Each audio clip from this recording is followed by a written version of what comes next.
apa juga orang-orang di gunung ini. Berarti bisanya kopi Kamanur sistem ekspor per ton Ke gunung. Kopi Kamanur ini cuma dia saja nama brand yang melonjak sampai ke beberapa negara. Karena lemahnya sistem imun dari kopi Arabica ini diganti dengan kopi Robusta. Bapak bukan pelakunya, tapi Bapak hatam dengan kopi Kamanur. Ya, kita dekat dengan garis khatulistiwa dibanding wilayah-wilayah Jawa, wilayah mempengaruhi rasa dari kopi itu sendiri.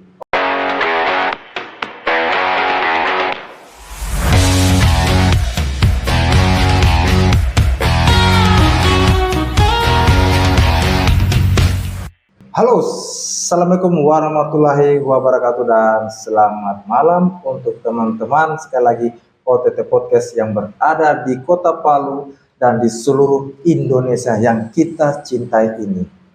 Nah guys, dari tanah subur di jantung Sulawesi Tengah tumbuh biji kopi yang tidak hanya kaya rasa, tapi juga kaya cerita. Di balik secangkir kopi ada tangan-tangan terampil petani, ada pendamping yang setia membimbing, dan ada mimpi besar tentang kopi Sigi yang mendunia. Tapi bagaimana perjalanan itu dimulai? Apa tantangan yang mereka hadapi dari hulu ke hilir? Ketika petani bukan hanya penanam, tapi juga pembisnis dan pemenang kejuaraan dunia. Hari ini kita bicara soal UMKM, kopi lokal, penyuluh yang jadi jembatan perubahan, dan bagaimana secangkir rasa bisa menyatukan cita dan bangsa. Inilah kopi dari Dombu, Kabupaten Sigi, cita rasa dunia. Nah, saya Aryo Kaani dan inilah Bapak Muhammad Irfan sebagai penyuluh pertanian perkopian. Langsung saja kita hello ke Bapak Irfannya. Halo Pak. Siap. Apa kabar ini Pak? Alhamdulillah baik-baik. Luar biasa Pak. Jadi Pak, sehat Pak? Alhamdulillah. Sampai sekarang ini masih bisa hadir. Oh gitu. Terima kasih Pak ya. Terima kasih sudah meluangkan waktunya ngobrol, berdiskusi di OTT Podcast Official Kota Palu. Dan Pak, saya coba ingin mengawali bertanya ke Bapak dulu ini. Bisa diceritakan sedikit dulu Pak mengenai latar belakangnya Bapak sebagai apa ini? Oke. Ya kan? Dan tadi kan sudah saya jelaskan sedikitnya. Bisa ditambahkan lagi. Silakan Pak. Saya ASN. Oh, ASN. ASN. ASN. ASN. Okay. ASN yang ditempatkan oleh pemerintah daerah di wilayah pegunungan. Di wilayah pegunungan. Di wilayah pegunungan. Jadi di wilayah pegunungan saya penempatan di sana itu 2009. 2009. Jadi kalau bisa dibayangkan juga jalan ke sana itu di 2009 itu cukup ya menguras tenaga juga ke wilayah itu. Kemudian kondisi petani dan sumber daya itu ya cukup tertinggal. Bisa kita bayangkan bagaimana stigma orang dulu terhadap wilayah pegunungan ini. Oke Pak. Nah Pak, bisa Bapak ceritakan bagaimana sejarah kopi ditanam di sini? Oh, kalau kita bicara kopi di Sigi ini kan awal-awalnya kalau orang ya kita utamanya di Lembah Palu ini kan bicaranya kopi Kulawi. Oke. Kalau kita bicara ke orang-orang tua di pasar-pasar dibilang kopi mana? Kopi gunung. Kopi gunung. Dibilang kopi dari gunung. Kalau orang kaya dibilang kopi Dakori Lare. Oke. Kopi Dakori Lare. Jadi Lare ini kan penyebutan orang di atas. Pegunungan. Ya orang di pegunungan. Oke. Lare ini. Jadi kalau kita lihat sejarah kopi itu dengan adanya pesanggrahan. Kalau kita lihat sejarah di literatur itu 1866. 1866. Ya, 1866. Pengertian 1866 ini apa ini Pak? Waktu VOC masuk, Belanda masuk ke Sulteng, setiap berdirinya pesanggrahan pasti ada kopi. Oke. Contoh pesanggrahan Kulawi, kita kenal sampai sekarang juga ada kopinya. Kemudian kebun kopi, sekarang kan mulai hilang. Ya. Dulu dibilang kebun kopi, di situ ada permasalahan juga. Kemudian di Dombo, jadi ada 3 ini. Oh, itu sejarah Wilayah kopi. masuknya. Oh, sejarah kopi di Tanah di Sigi. Iya. Oke. Dan masuknya Pesanggerahan, masuknya Belanda, kemudian semua bawa kopi. Semua bawa kopi. Iya. Rata-rata itu kopi Arabica awalnya. Oh, rata-rata awalnya itu Arabica. Arabica. Bukan Robusta. Bukan Robusta. Oke. Kalau kita lihat tegakan yang ada sekarang, yang kopi-kopi tua, yang ada di wilayah kebun kopi di Dombo sendiri, ada kopi Lena yang dibilang kopi Lena, itu kopi tua. Kopi apa? Kopi Lena. Kopi Lena. Pembahasannya bahasa orang di wilayah Dombo itu namanya kopi Lena. Kopi Lena. Ya. Oke. Kemudian pas kita identifikasi itu kopi Arabica. Kopi yang pertama datang di situ, ya kopi Arabica itu. Terjadi serangan karat daun di kebun kopi dan sebagian wilayah Jawa Bali ini, serangan karat daun. Kemudian masuklah kopi Robusta. Oke. Oh, masuklah kopi Robusta. Masuk kopi Robusta. Di tahun?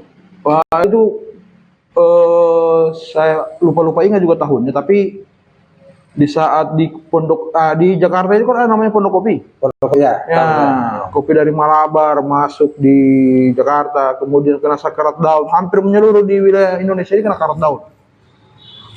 Karena lemahnya sistem imun dari kopi Arabica ini diganti dengan kopi Robusta. Ya. Di wilayah ya masih zaman-zaman kolonial lah. Masuknya juga di Robusta. Termasuk di wilayah-wilayah kita ini, maksudnya kopi-kopi tua juga yang bilang kopi lokal, Robusta lokal itu, yang kecil. Oke Pak. Nah, kalau apa kira-kira keunikan kopi dari segi ini Pak dibandingkan dengan daerah-daerah lain? Keunikan ini kopi-kopi ini? Di Sigi sendiri atau ya, di... nah, maksudnya apa kira-kira keunikan kopi ini dibanding dengan daerah-daerah lain? Ikannya. Pertama kalau dari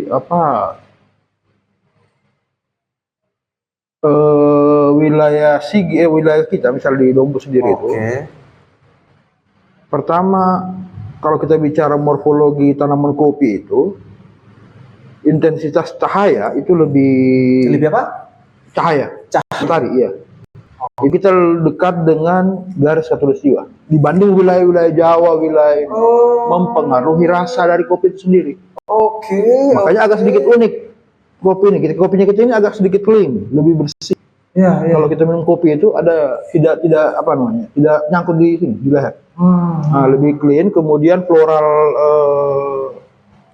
rasa fruitynya itu lebih keluar. Cita rasanya. Iya, cita rasanya. Kalau orang-orang kalau orang kopi itu wah lain ini. Gitu. Terbandingkan. Ya, seperti itu. Tapi kalau kita tarik garis ekuator itu sebetulnya kalau garis ekuator bumi, kan kalau kita kenal di dunia ini kan dua kopi yang luar biasa mahal dan luar biasa dipakai kapung-kapung internasional itu, Ethiopia sama Panama. Paling dua ini. Ethiopia, Panama. Nah, ini kopi mahal ini. Kopi mahal yang cita rasa yang luar biasa. Kalau kita mau tarik itu hampir sama ketemunya. Garis khatulistiwa itu. Mereka juga bermain di situ. Makanya kan kalau saya pernah juga tes kopi itu, memang dia tidak mendekati rasa kopi. Seperti kopi pada umumnya. Itu dia Pak ya. Iya. Berarti mah cukup luar biasa juga itu dari perbandingan dengan daerah lainnya. Iya. Wah, mantap juga. Mempengaruhi itu. Kalau itu bagaimana kondisi petani sebelum adanya pendampingan atau pembinaan UMKM? Sebetulnya kalau awal-awal ini saya masuk kan di wilayah Dombo ini kan 2009. Ya. Iya. Kalau kita bicara wilayah-wilayah pegunungan ini sebetulnya mereka punya kultur kopi. Punya, karena mereka memang petani kopi awalnya. Petani kopi ya. Nah, petani kopi awalnya, kemudian pasar tidak memungkinkan untuk itu karena mengolah kopi ini tidak seperti yang kita mau bilang tanam, panen, jual. Tapi dia butuh proses. Petik, habis petik dia kupas. Kupas itu pakai alu. Itu biasa kalau orang bilang di Dombo itu kalau sudah panen kopi itu ribut di kampung. Karena masing-masing orang tunggu alus sampai tengah malam. Dia itu bergeser ke komoditi lain, masuk coklat, masuk kemiri, masuk kacang merah, ditinggalkanlah kopi ini. Padahal mereka punya kultur itu. Hilang itu. Baru kemudian 2014 pendekatan lewat kondisi petani kita di pegunungan ini kan, kalau orang bilang dulu itu pindah-pindah. Ya. Pindah-pindah. Jadi banyak kawasan hutan itu berubah. Kalau sudah berubah kawasan hutan, otomatis persoalan erosi, persoalan terkikislah lapisan sedimen tanah, kemudian cepat datang air cepat hilang, karena tidak ada tangkapan. Dasar itulah saya masukkan kopi. Awal-awal mulai ini sebenarnya soal kopi. Saya tidak bayangkan seperti ini kopi kejadiannya. Tidak sampai di situ bayangin. Oh begitu ya. Tidak sampai situ. Jadi memang dari mulai kondisi sampai adanya pendampingan itu memang sampai atau pembinaan UMKM gitu di kronologis kronologis awalnya. Kalau tantangan utama saat memulai merintis kopi ini bagaimana? Pak, lucu juga kalau itu soal tantangannya. Saya pernah di Marapetani di pegunungan ya. Saya bawa bantuan itu kurang lebih ada 20.000 pohon. Yang ditanam itu mungkin hanya 100 pohon. Ya kurang lebih itu. Dibuang di jurang, mereka anggap apa ini Pak penyuluh? Bawa kopi anunya orang tua dulu, kalau dalam bahasa daerah agak saya paham dulu. Soalnya gue orang Kaili. Kopi tanggaulu anunya orang tua dulu. Buat apa lagi itu? Kembangkan. Itu awalnya itu ya. Tantangannya. Karena memang mau ini barang mau ditinggalkan. Oh ya, dipandang enteng begitu. Karena menurut mereka pertama prosesnya terlalu panjang, harganya murah. Oke. Jadi mereka pikir buat apa? Itu tuh tantangannya. Oke. Jadi kita akan masuk ke segmen ini Pak, penyuluh dan pendamping. Pahlawan sumpah. Nah Pak, apa peran utama Anda ya sebagai penyuluh atau pendamping UMKM kopi? Pendamping utamanya sebagai penyuluh. Kalau kita ambil dasar kata itu, penyuluh itu kan suluh. Oke. Penerang. Oke. Penerang. Jadi dari hal yang gelap kita serang. Ya, setuju. Jadi bukan hanya soal petani butuh apa. Butuh A, kita fasilitasi karena punya akses untuk dekatkan program. Ini untuk kau. Jadi seperti itu. Pasti ada gerakan-gerakan inovasi yang ada di dalamnya itu untuk meningkatkan bagaimana pendapatannya ini naik.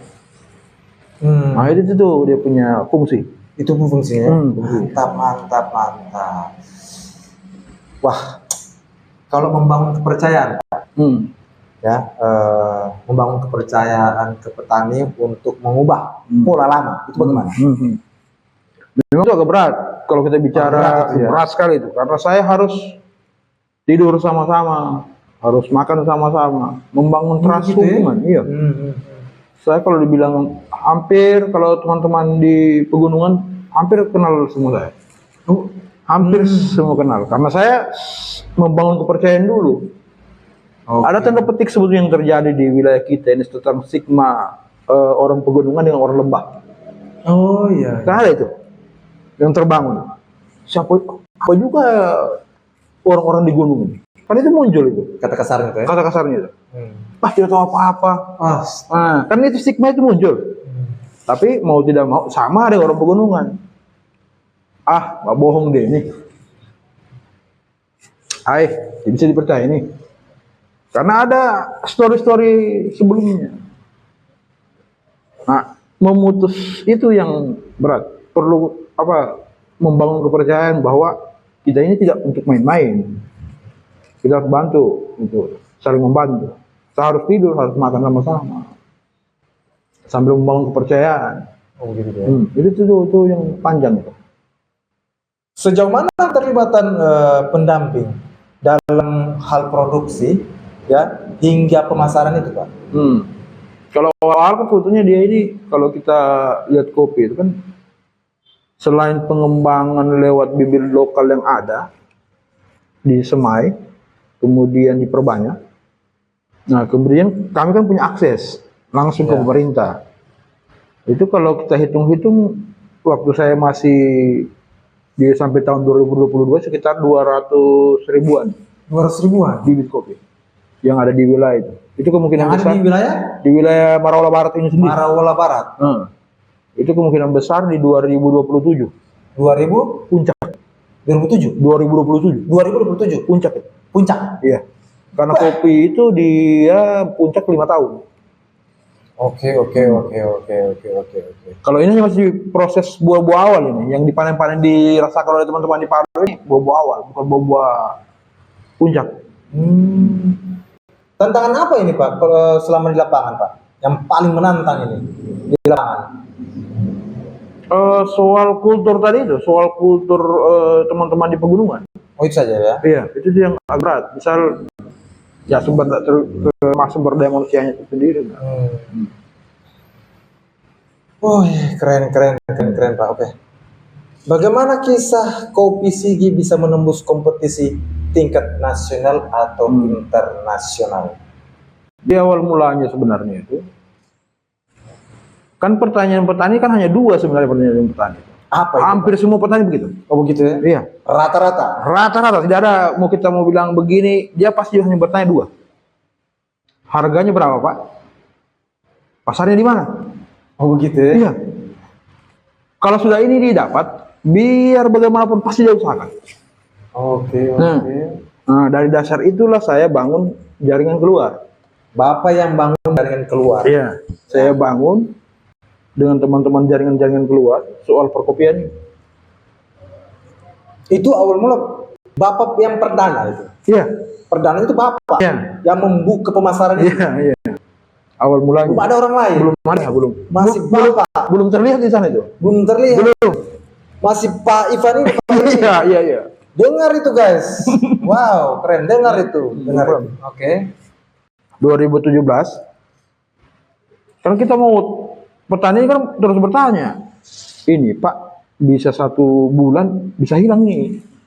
Petani bilang. Kan tidak jelas. Saya harus bangun keluar, kirimlah cupping tes pertama. Tapi saya minta referensi dari teman-teman, dari teman-teman Jawa. Urus kopi itu bagaimana sebenarnya?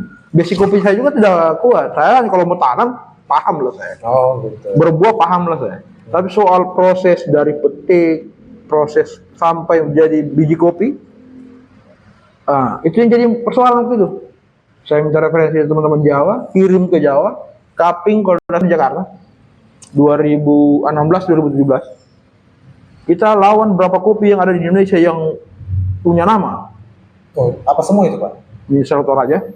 Apa? Toraja Sesian waktu itu. Toraja Sesian. Kemudian Argopuro. Oke. Kemudian Semarang punya ini Arjuno. Ya. Kemudian Kintamani Bali dan Dombu. Tapi waktu itu Dombu ini saya tidak berani bilang karena bicara kuantiti. Kalau istilah saya dulu dengan teman-teman Jawa, Pan ada permintaan ini, kopi apa ini? Kopi siluman saya bilang. Kopi siluman. Bilang saya kopi siluman. Kopi siluman? Nggak ada kita kasih brand. Oke. 2 kali cupping itu. Jadi orang-orang di luar itu menyebutnya kopi Dombu itu kopi siluman. Wow. Karena kalau sudah bicara cupping kan pasti bicara permintaan. Oh begitu ya? Berapa stok? Berapa banyak? Harus disembunyikan dulu.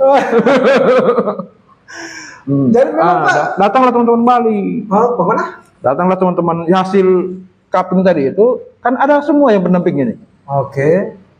Termasuk teman-teman pendamping Bali. Ya. Kintamani. Pas mereka punya kalah, datang ke Palu. Oke. Sebelum COVID. Itu namanya Ade Mutakin yang sekarang pendamping di Kamanuru.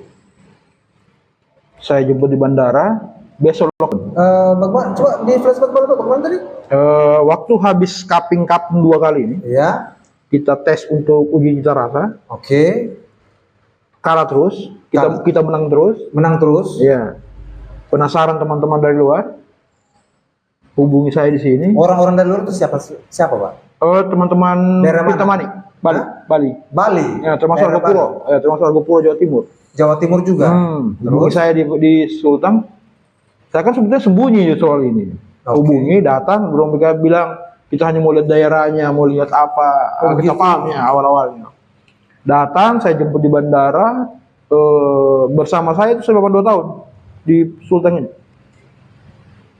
Nah, sambil saya juga belajar soal itu, soal kopi. Bagaimana kopi dari hulu sampai di hilir. Dari perjalanan itu saya paham, saya pelajari, saya masuk sedikit paham soal kopi.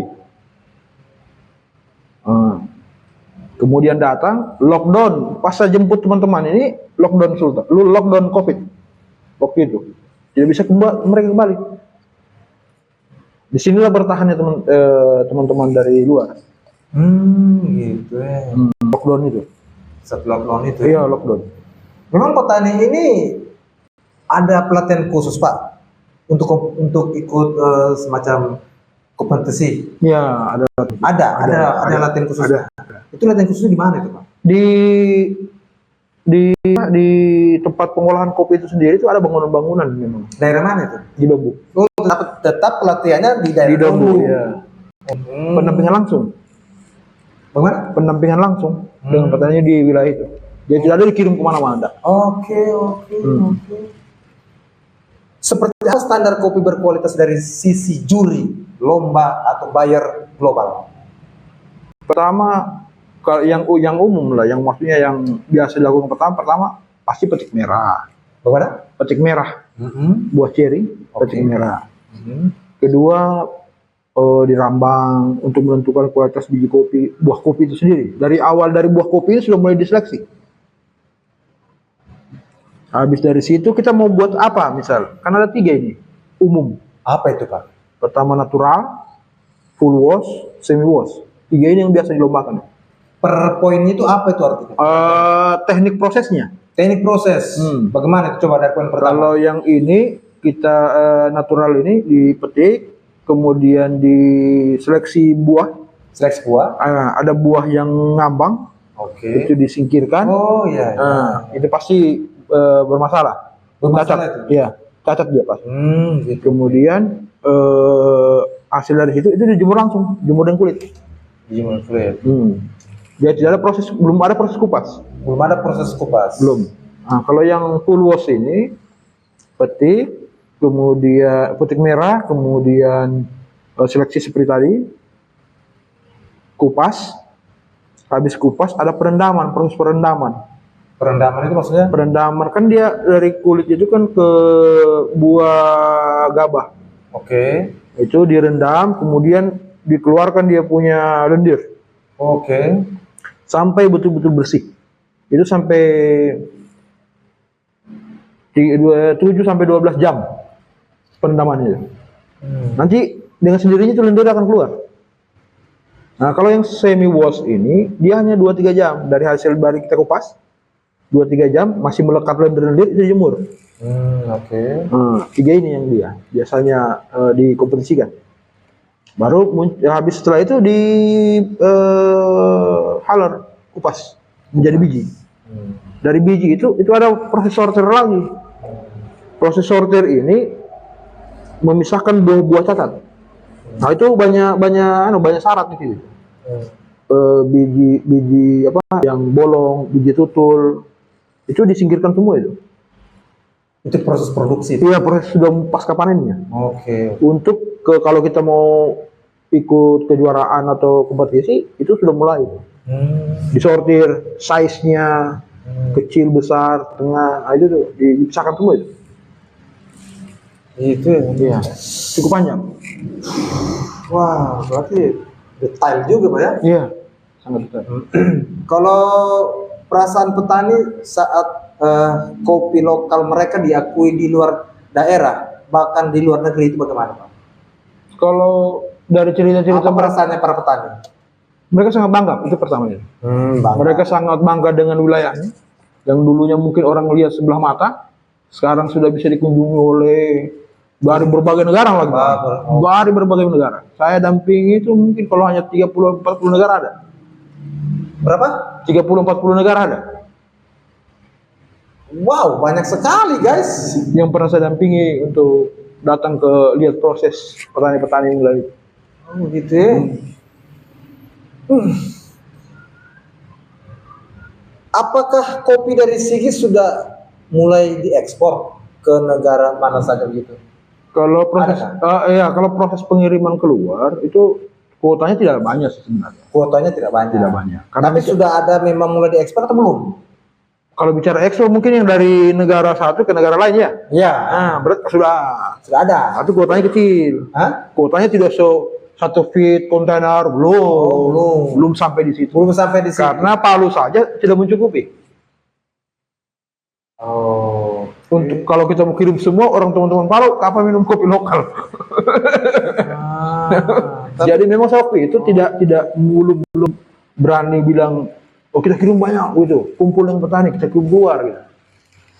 Teman-teman Palu gimana pertanyaannya?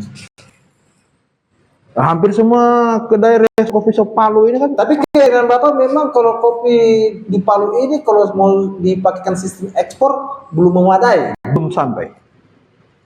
Karena banyaknya pemain juga. Di sektor kiri banyak sekali pemain. Nah taruhlah begini Pak, misalkan begini. Contoh, misal ada ini mau sistem ekspor. Iya.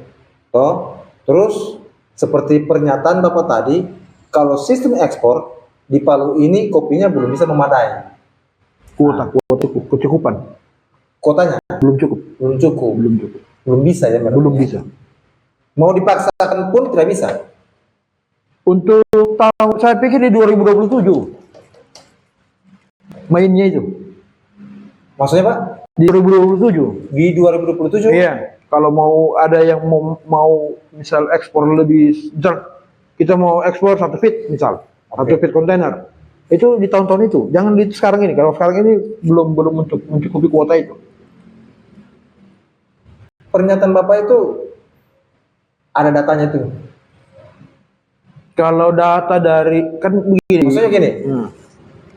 Apa faktor sampai Bapak mengeluarkan statement kalau memang kalau mau diekspor di tahun-tahun begini sekarang ini belum memadai kuota? Apa alasannya itu Pak? Bicara kan begini tadi, belum mencukupi. Nah, dari segi belum cukup itu lebih detailnya itu apa itu? Pertama tegakkan pohon. Bagaimana? Tegakkan pohon. Jumlah pohon kopinya. Jumlah pohon kopi. Iya. Belum mencukupi untuk sistem ekspor. Kedua, umur tanaman. Umur tanaman kita masih kisaran 2-3 tahun itu. Jadi kalau satu pohon kopi kalau di umur itu masih sekitar 500 gram. Kalau dia di puncak pohon kopi berbuah full itu di umur 5 tahun ke atas. Oke. Di situ satu pohon bisa menghasilkan 2 kilo sampai 3 kilo per pohon. Nah, itu yang kita mau tunggu ini. Itu ini yang mau ditunggu di tahun 2027. Iya. Per pohon bisa menghasilkan 2 sampai 3. 2 sampai 3 kilo. Iya. Kalau sekarang masih main 500 gram. Masih umur muda. Begitu. Itu karena. Kedua, tahun sekarang memang masih belum. Iya. Ya, masih. Kedua, ekspat orang ambil kopi ini banyak. Ya. Misal Kamanuru, misalkan. Kopi Kamanuru. Ya, kopi yang orang kenal sekarang ini kan kopi Kamanuru. Ya, memang kopi Kamanuru ini kan yang sekarang lagi memang dikenal sebagai dunia. Pernah ikut ke kompetisi juara kopi juara dunia. Oke, terus Pak? Di Kamanuru kan punya kapasitas sendiri. Dengan misal orang bilang bapak angkat, ya bisa seperti itu. Mereka kan mainnya di Abu Dhabi, Swedia, Norwegia, Jepang, pernah kirim ke sana dengan kuota yang terbatas. Karena di tempat lain terbatas. Iya, kuota terbatas. Kuota terbatas paling 1 ton. Hah? Paling 1 ton. Paling banyak 1 ton saja. 1 tahun. 1 tahun. 1 tahun paling banyak 1 tahun. Paling banyak 1 ton. Di tempat lain juga ada. Soalnya di Dombo itu sendiri tuh ada yang saya dampingi terakhir itu sekitar empat model Kamanuru. 4 model Kamanuru. Tunggu Pak, saya coba sela sebentar. Iya. Yang pertama tadi statement Bapak, kopi Kamanuru, ya kan, sudah diekspor di beberapa negara tadi Pak? Iya. Sudah ya, sudah diekspor. Sudah keluar. Sudah diekspor beberapa negara. Iya. Kopi Kamanuru ini. Iya. Oke. Itu kan brand Pak ya? Brand, iya. Brand, kopi brand Kamanuru. Iya. Terus sekarang yang Bapak tadi sampaikan, Kamanuru ini terbagi lagi. Iya. Artinya ada kan organisasi petani. Oke. Misal Kamanuru, ya kopi Kamanuru ini kan yang banyak urus itu ke teman-teman himpunan petani kopi Kamanuru sendiri. Dari beberapa orang petani berhimpun, kemudian mereka urus kopi, lingkarannya dia itu. Tapi kan ada circle lain ini. Misal ada kelompok tani lain, misal. Ya. Kemudian di Dombo itu saja itu ada sekitar empat circle itu. Yang berbeda hilirnya. Berbeda. Ada yang ke Jakarta, ada yang ke Makassar maksudnya. Tapi dengan satu atap Kamanuru. Oh tidak, beda. Berarti yang cuma kopi Kamanuru ini Ada circle sendiri dia. circle sendiri dan dia yang sudah diekspor dari beberapa negara. Iya. Oke, terus tadi yang statement Bapak tadi itu yang Kamanuru ini terbagi beberapa ini apa? Circle sendiri, ada kelompok tani punya circle sendiri. Iya, maksudnya saya begini. Dari kelompok tani sekian, terus mereka mengkonsumsi kopi apa? Arabica juga, Arabica Dombo. Brandnya kan ini kan pakai brand Kamanuru. Brand Kamanuru. Iya. Tapi kalau ini kan bikin brand sendiri, Dombo. Entitas lokalnya sendiri. Nah, itu maksud saya. Berarti dari beberapa cabang itu tidak memakai nama Kamanuru. Tidak. Ya, itu berarti Kamanuru ini tetap dengan Brand itu. satu nama. Iya. Ya kan? Dan tidak tidak di bawah istilahnya tadi bagaimana tadi ya? Istilahnya Kamanuru ini cuma dia saja nama brand yang melonjak sampai ke beberapa negara. Tapi kalau yang lain ada tapi beratasnamakan kopi lain. Bukan beratasnamakan kopi Kamanuru. Iya. Entitas desanya ini ikut. Cuman satu desa. Asal kopinya berbeda brand. Iya, beda brand. Oke. Asal kopinya sama. Asal kopi sama, tapi cuma beda brand saja. Beda brand saja. Karena kopi Kamanuru ini yang punya link jaringan dan memenangkan kompetisi dunia. Iya. Jadi namanya lebih dikenal. Iya. Oke. Berarti alur ceritanya ini Bapak Irfan sampai sekarang memang masih memonitor ya? Masih memonitor. Oke. Karena di Marola Barat ini bukan hanya Dombo, sebenarnya yang paling bicara kuota paling besar itu Lewara. Kota paling banyak Lewara itu sampai 5 ton sampai 11 ton itu. Oh begitu? Iya, tapi lain lagi circle-nya. Berarti bukan, ini maksud saya. Jadi berarti yang intinya kopi Kamanuru kalau mau diekspor lagi sekarang belum mencukupi kota. Kalau kita bicara 1 feet 11 ton, ya. Misal 1 feet 20 ton, itu agak sulit. Satu ton? Oh, kalau 1 ton masih bisa. 1 ton masih bisa. Kamanuru kalau diekspor dalam 1 ton masih bisa. Tapi artinya begini, misalkan contoh 1 ton ada berapa kali pengiriman per ton? Iya. Memadai tidak itu kira-kira? Paling kalau hitung-hitungan saya 2 ton. 2 ton. Dalam 1 tahun 2 ton. Iya. Pengiriman ekspor. Iya. Kopi Kamanuru bisa memadai kota dalam 1 tahun 2 ton. Iya. Hanya tidak bisa lebih itu. Agak sulit Karena memang tidak mencukupi kota. Ya, tidak mencukupi kotanya. Kalau di daerah Marawola itu banyak. Oke. Tapi bukan berarti nama brand Kamanuru. Bukan. Mereka bikin data sendiri. Misal kalau Pemda Sigi kan bicaranya kopi Sigi. Iya. Dia bangun brand itu. Jadi semua wilayah-wilayah penghasil kopi ini Pada saat dia mau keluar dibilang kopi Sigi. Kalau mau diekspor, Iya, kalau mau diekspor pasti bicara kopi Sigi. bukan ke Manuru. Bukan. Sulit juga. Kompleks dia. Oh, Karena urusan hilir ini memang agak kompleks. Makanya saya agak sedikit menghindar kalau urusan hilir. Karena bicara kapital, duit kan itu. Repot kerja pusing. Oke, berarti intinya Kopi Kamanuro yang 2025 ini yang menang kompetisi, yaitu menang kompetisi, terus untuk nanti kalau ekspor, Ya. tadi kan Bapak bilang gini, kopi Kamanuro sudah ada pernah diekspor beberapa negara. Itu diekspor beberapa negara bunyinya bagaimana? Kuota kecil, bukan kuota fit. Bilang kalau bayangannya orang kalau mau ekspor kan gitu. satu kontainer, Oke. satu ini. Tidak begitu. Oke. Tapi kalau bilang keluar, iya. Dibilang keluar iya, Iya. tapi bukan sistem per ton, Iya, bukan kuota. bukan kota. Bukan. Misal ke Jepang pernah dia 200 kilo. Oh, Ke- begitu ya, saja dia. kayak gitu. Ini Kopi Kamanuro begitu. Iya, kemana begitu.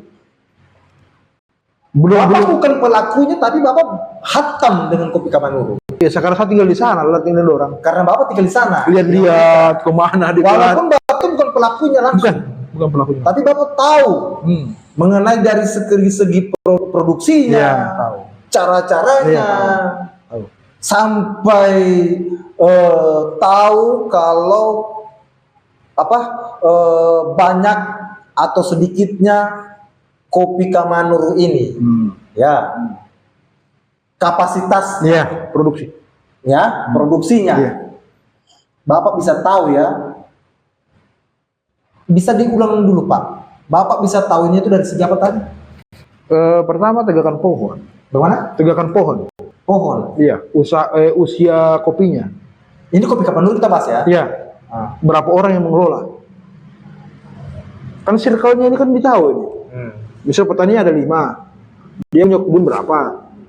Yang dorong fokus fokus budidayanya di 5-6 orang ini saja. Tapi kan ada circle lain yang juga mengelola kopi juga, mereka juga punya sendiri. Jadi kapasitas ini bisa kita ukur. Misal umur kopinya berapa?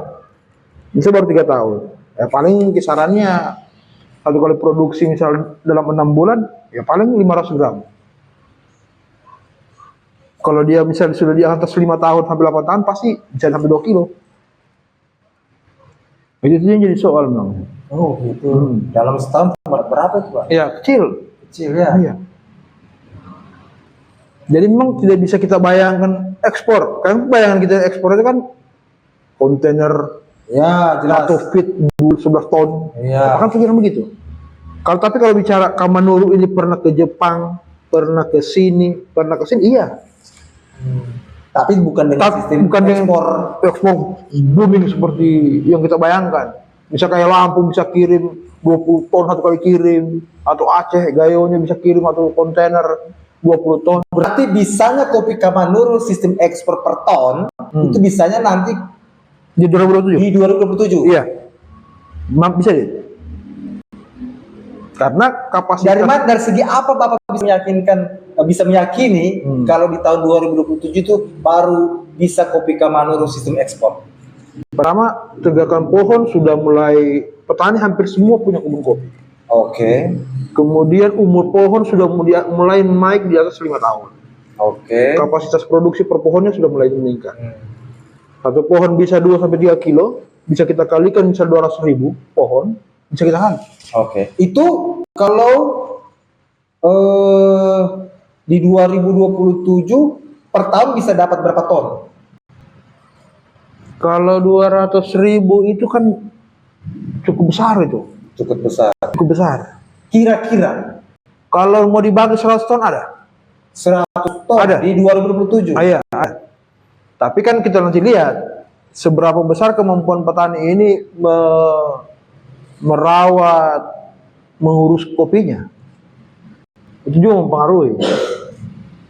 Karena tidak bisa kita sangkal juga bahwa semua pemain-pemain kopi Indonesia juga itu lirikannya ini akan masuk mereka juga pasti.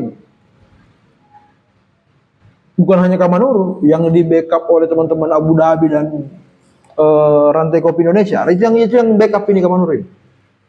Bagaimana Pak? Ada perusahaan-perusahaan yang dari luar yang ikut main. Ada perusahaan-perusahaan dari luar, Pemain kopi, internasional yang ikut. Bagaimana? Yang ikut di Kamanuru ini. Yang ikut di kopi Kamanuru ini? Iya. Termasuk teman-teman Abu Dhabi, teman-teman rantai kopi Indonesia, itu ikut nimbrung di sini. Di brand Kamanuru ini? Iya. Memang panjang proses pendampingannya. Oh berarti ceritanya ini kopi Kamanuru sudah ada yang namanya apa ya? Istilahnya dia punya ini ya. Rantai jaringan anunya. Istilahnya mengekor. Iya. Ya kan, mengekor ke kopi Kamanuru ini. Untuk kalau nanti berkepanjangan. Betul. Ya. Betul. Dan saya yakin teman-teman kopi akan jaga ini. Bagaimana? Saya yakin teman-teman kopi akan jaga ini. Akan jaga. Oh, akan jaga. Maksudnya jaga bagaimana, Pak? Maksudnya kontinuitas pendampingan kemudian pada skala besar itu kan bisa dihitung. Skala besar kemudian mereka MOU dengan teman-teman himpunan petani Kamanuru. Berarti intinya kopi Kamanuru ini sudah ada namanya perusahaan-perusahaan dari luar yang membackup. Ada. Yang mau siap nanti kalau mau kerjasama mau ekspor. Siap mereka. Berarti mereka menunggu nanti di 2027. Iya. Dan semua teman-teman pemain kopi di Jawa itu kan mainnya sampai di Papua. Jadi misalkan di 2007, misalkan statement Bapak tadi di 1 tahun bisa mencapai kurang lebih 100-an ton. Iya, bisa. Ya kan? Nah, di tahun berikutnya bisa memproduksi sama juga. Bisa lebih meningkat lagi karena Bisa meningkat lagi. Bisa karena ada peningkatan jumlah pohon. Oke. Petani pasti kan sudah tertarik ya. Dengan harga yang stabil, harga yang bagus, peningkatan ekonomi sudah lebih bagus, dan kopi ini bagusnya panennya tiap minggu. Itu bagusnya. Jadi petani itu punya uang tiap minggu. Itu enaknya. Makin banyak, yakin saja semua pemain kopi masuk ke situ. Makanya sisi bisnisnya saya agak sedikit mundur. Di saat mulai berbisnis mereka, Bapak sebagai pembina, penyuluh atau pembina ya, Bapak mundur. Iya, karena sudah kan tugas penyuluh itu mempertemukan pelaku utama itu petani dengan pelaku usaha yang siapa yang konsumen yang mau beli. Setelah mereka terjaring, selesai kita. Feedbacknya untuk Bapak apa? Saya kan pemerintah. Ya, siapa tahu. Sulit. Kan pemerintah. Oke. Batasan kita kan ada. Iya.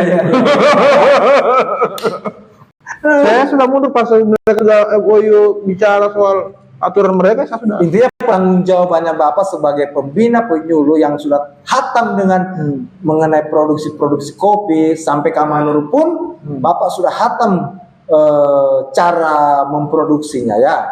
Sampai di situ tugas Bapak juga sudah sampai membantu para petani memasarkan dan sudah bertemu juga para buyer ya.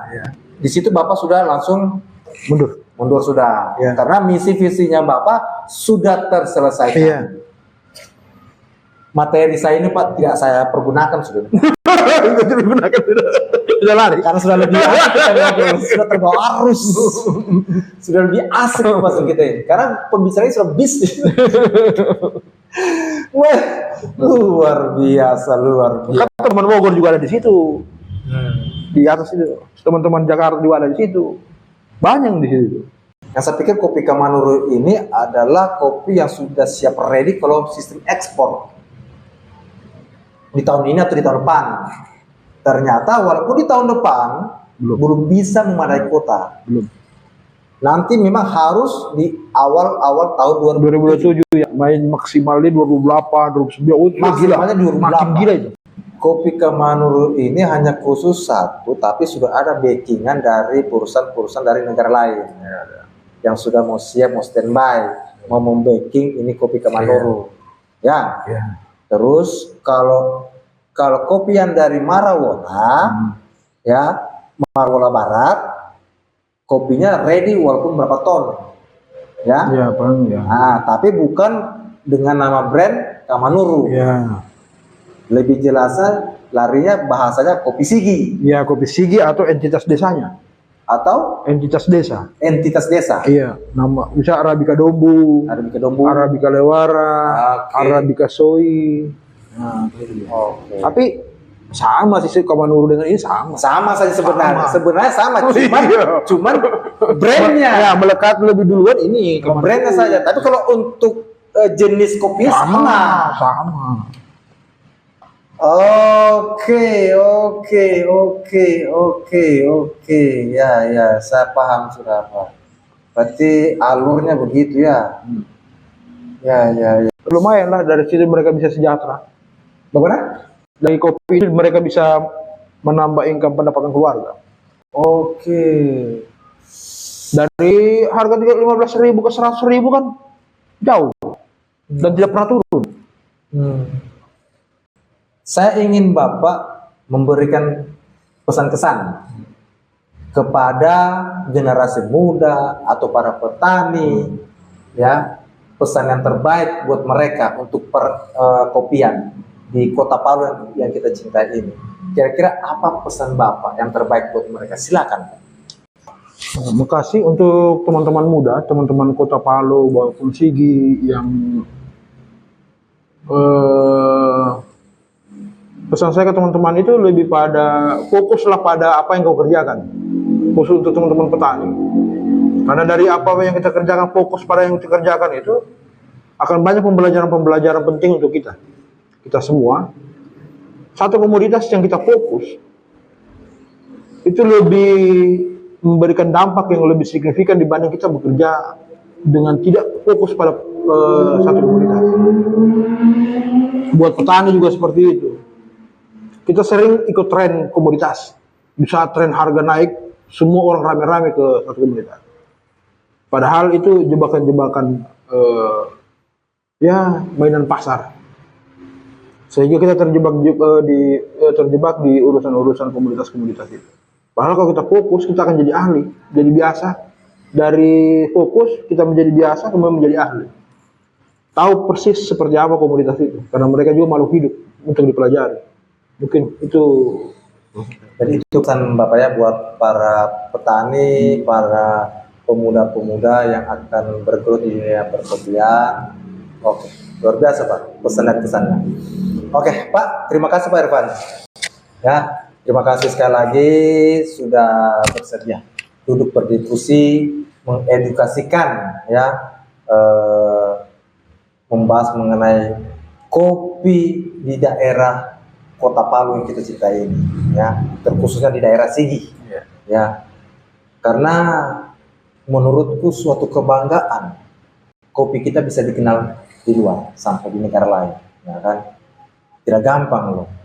Jadi memang dahsyat luar biasa, ya, memang artinya begitu Pak. Karena di OTT Podcast official Kota Palu ini selalu memberikan informasi yang terpercaya, terakurat, dan terbaru, dan tidak pernah memberikan informasi yang yang fiktif.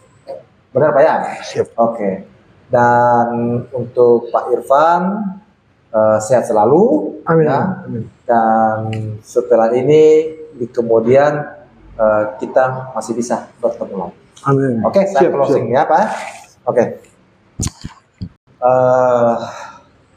Teman-teman OTT Podcast yang berada di Kota Palu dan di seluruh Indonesia yang kita cintai ini. Semoga pembahasan kita mengenai perkopian ini, kalau memang bermanfaat untuk kalian, ya, silakan kalian bagikan. Silakan kalian share ke circle kalian, ke pengusaha-pengusaha, bagi yang bermanfaat mendengar podcast kami ini ya. Oke. Dan episode selanjutnya kami akan mengundang juga tidak kalah seru lagi ya.